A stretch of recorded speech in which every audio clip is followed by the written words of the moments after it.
Thank you for tuning in to the latest edition of the 12 Kyle podcast.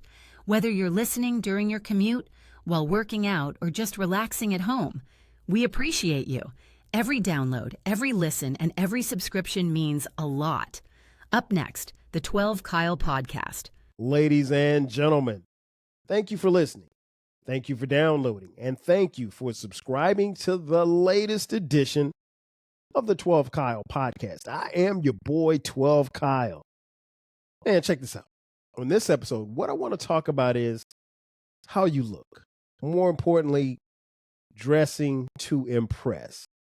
As many of you know, I'm a father of four. I have three sons. Our oldest son is 25 at the time of this recording.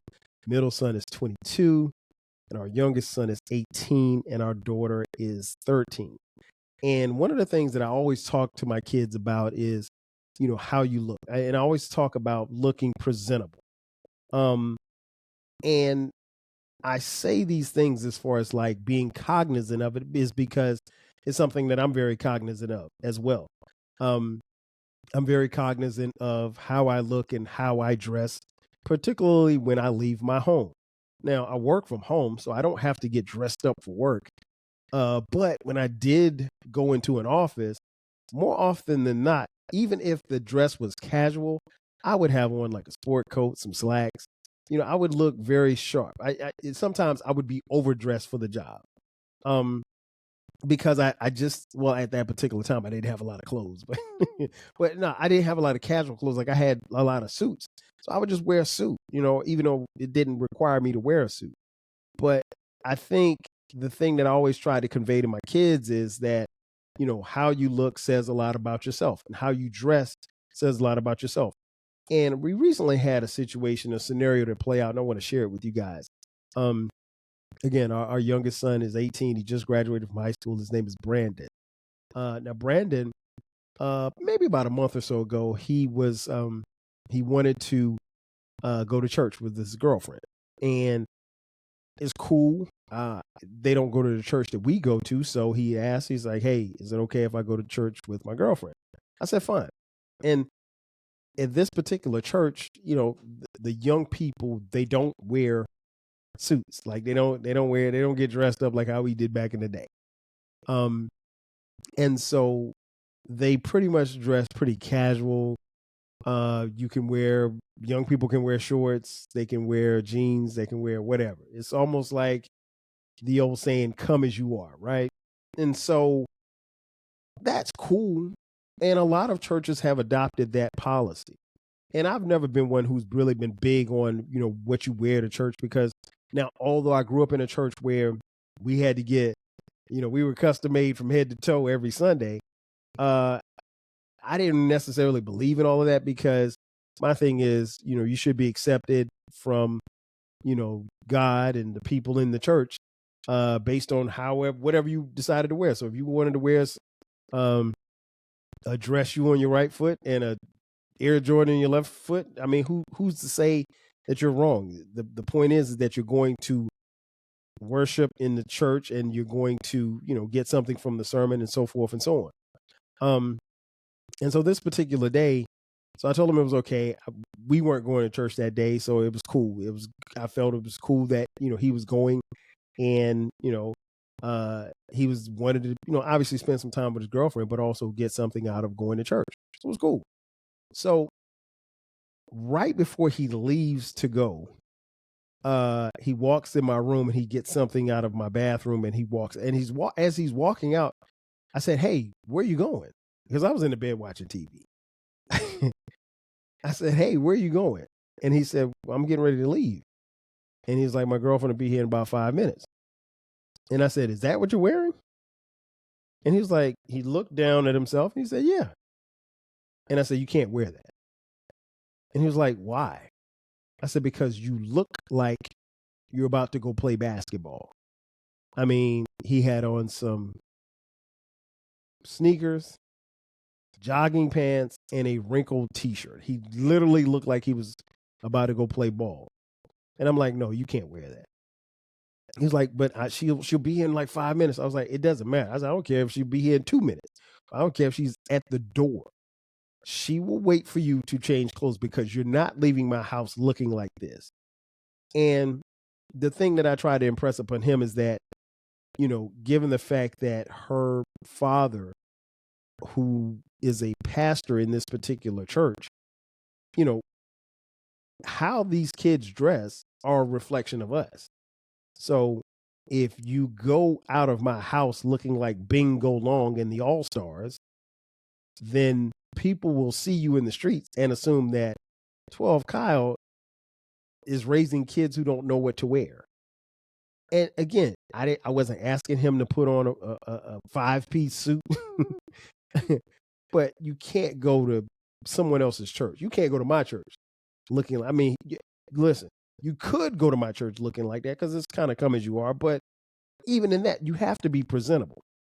And so I chastised him right then and there on the spot. And I was just like, no, you're not wearing this. And he was upset because he didn't feel like he had to quote unquote dress up. But again, in my mind, I'm thinking like, okay, what if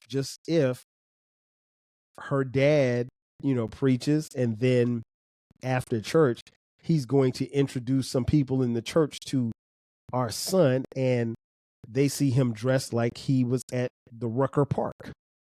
Nah, that ain't happening. Not on my watch. And so he changed clothes, and then when he came back, I had a talk with him. And I just wanted to explain to him, like, one of the things that I was told as a child, as a young man, my late Uncle Sonny used to say this all the time. When we step in the room, in steps the race. Meaning that people, be it right or wrong, will judge you based on how you look. I heard once, and I think it's very true. You can look at someone, and once you hear them speak, you can tell their background. You can tell a little bit about their social economic position, and any and everything in between. Meaning you can tell how much money they have or how much money they don't have. You can tell their level of education based on what they're wearing and what they are speaking out of their mouths. Now, full disclosure, I'm not a fan. I'm a fan of expressing yourself through your dress, but there has to be some type of limit. I understand that as our bodies grow, some clothing gets a little tighter than others, particularly on young ladies and women in particular. I get that part of it, right? And I'm not body shaming anyone. That being said, if you're going to church and that skirt is tight and it's hugging your hips and hugging your butt, it's going to do that in church as well. And every man is going to be looking, including the man in the pulpit, because at the end of the day, he's a man too. He's going to look at an ass too. I don't put the man in the pulpit on any bigger pedestal than anyone else, because he's in essence a sinner just like us. And how do we sin? The Bible says you sin in 3 ways: thoughts, words, and deeds. He may not sin in thoughts and words. He may not sin in words and deeds, but he will sin in thoughts, because he's going to see that big ass and he's going to imagine something. But I wanted to have that conversation with him and just explain to him. And I started off by telling him, like, look, I was once your age. And listen, when I was 18 years old, I was hip hop to the 10th power. I would walk out the house and not tie my sneakers, because that was a level of expression. We had just come through the era of shell-toe Adidas and fat shoelaces. That was a level of expression. I was telling my son the other day about how, Run DMC inspired us to wear, shell-toe Adidas. And sometimes you could wear shell-toe Adidas and no shoestrings at all. And you would wear like double socks to keep the shoe from coming off. That didn't make any sense then, but that's just what we did. It was a level of expression. It was hip hop. And, if you had Timberlands, you had them unlaced. And, if you had sweatpants on, you pulled up one leg like LL. I was doing that before LL, but that's another story for another day. But, we had fashion things. We had the, thing where you would have the suspenders, and you take one suspender off and have it draped across your shoulder. or you have it dragging on the ground. I mean, like there were a whole bunch of ways that we expressed ourselves, as far as our dress is concerned. But, I don't think it was, even looking back on it now, some of it was bad, but it wasn't this bad. I mean, like, you can go places and you don't have to go far to go places, and you will see young men walking around with their pants falling off their ass, and you can see their drawers. And I came up in an era where that wasn't cool. I mean, like, everybody knows, or at least you should know, why you see men sagging and where that came from. I'm not going to give you a history lesson. Look it up. You know where it came from. That being said, I get and understand why some would do that, and it's in their environment or what have you. But at the same time, look the part. You're not going to a job looking like that. You definitely shouldn't go to church looking like that. Now, if you're walking around your house and your neighborhood, if that's what you want to do, that's cool, I guess. As a 52-year-old man, I'm never going to co-sign on that. I'm just not. And even when I was a 32-year-old man or a 22-year-old man, I did a lot of things, but I wasn't walking around with my pants falling off my ass. Were my shoes untied or my sneakers untied? Yes. Were my Jordans untied at the top? Yes. But no. I mean, and the idea of looking bummy has become, fashionable. There's this hairstyle that all the young kids wear, where the hair is, really bushy and puffy and what we used to call peasy or nappy. And some of these kids look like they literally just rolled out of bed and didn't do anything to their hair. And that's a look. And it's a very popularized look. I'm aware of it. I'm not a fan of it, but I mean, it is what it is. But it doesn't bother me that much. But you look silly. I tell my son all the time, hey, do something with your hair. Put moisturizer or something. Make it curl up. Do something. Don't make it shouldn't look dry. It's almost like looking like a dry Jerry curl. You didn't want to have a dry Jerry curl in 85. But I said all that to say this, we should look a certain way, particularly young Black men. I look back when I see pictures of my grandfather Eddie. When I see pictures of it, because he passed away, I was born in 72, he passed away in 73. So I never saw him, at least he saw me, but I don't remember what he looks like. All I've seen is pictures. And this guy was sharp. Even when he didn't have any money, he was sharp. He always had a hat on. He had suits. He had the zoot suits. He was fly in every picture. And we were fly back in the 60s and the 70s. And we were fly in the 50s because we didn't have a choice. Like, even if you didn't have money, if you didn't have anything to show for it, you looked good. You looked presentable. You looked like you were somebody. I'm very into, the clothes and stuff that I wear, because as you see, if you watch the podcast on YouTube, thank you for watching. Everything that I wear, if I wear a shirt, it has some type of message on it, or it represents something. Today's shirt is the South Carolina State University Bulldog, which is where I went to college and played football. But that represents me. And so even if I wore this shirt out in the public, someone's going to see this shirt and say, hey, South Carolina State. And then that's going to spark a conversation. It happens every single time. I don't do it necessarily to start conversations, but it just happens. But someone will see me in a shirt that says South Carolina State and assume he's an alum, because you know what?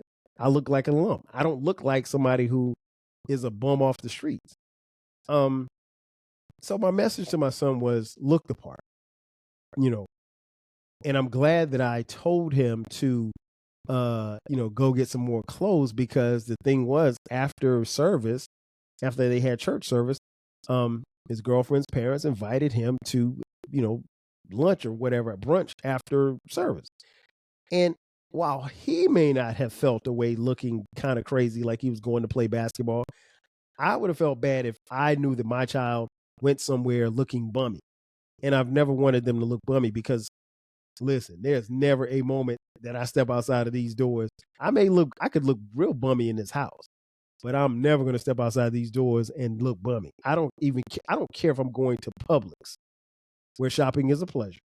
I'm never going to look bummy. I'm always going to have I could put on jogging pants, sneakers. My sneakers are going to be fly. My jogging pants are going to be fly. My jacket, my hoodie, whatever I have on, it's going to be fly. I'm never going to step out the house half-stepping. And it's not because I'm trying to meet someone, because I'm married. I have the person that I want.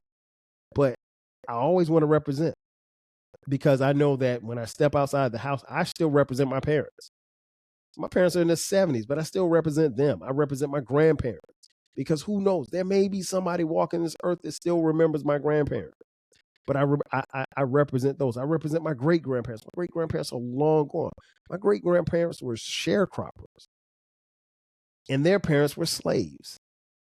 I represent those people. I'm of that lineage of people. I cannot step out of the house and not look clean. Now, I may have $5 to my name, but I'm going to look like I'm worth $1 million. Always. And I think you should too. I think, while clothes are important, you make the clothes, but you can't let the clothes be a distraction. And what you wear does say a lot about you. Be careful about the message that you send, because a lot of times you're going to send a message that you don't even know is being sent. And I know we get into this a lot, particularly with women, who may wear clothes that are tight or scantily clad. I will never tell a woman what to wear. I will say this much. What a woman wears will, like a man, speak for her or what she thinks about herself. And that's the way that it's interpreted. I didn't make that rule. That's just what it is. But you want to make sure that it's sending off a good message. We all want to, or we all should, dress to impress, because regardless of what you think, people are always watching. Make sure that you give them something to look for about you, because what you're wearing speaks for you when you never open your mouth. Again, as my Uncle Sonny said, when you walk in a room, in steps the race. Ladies and gentlemen, that's going to do it for me. I am your boy 12 Kyle. I want to thank you all for tuning in as you do each and every week. This has been another edition of the 12 Kyle podcast. If you haven't done so already, be sure to subscribe to the podcast. We drop new episodes every Thursday and every Sunday at midnight. If you're on YouTube, thank you for watching. Make sure that you subscribe to the YouTube channel. We're on social media across the board, 12 Kyle Podcast. And if you want to contribute financially, hit us up. Cash App, $TWELVEKYLE.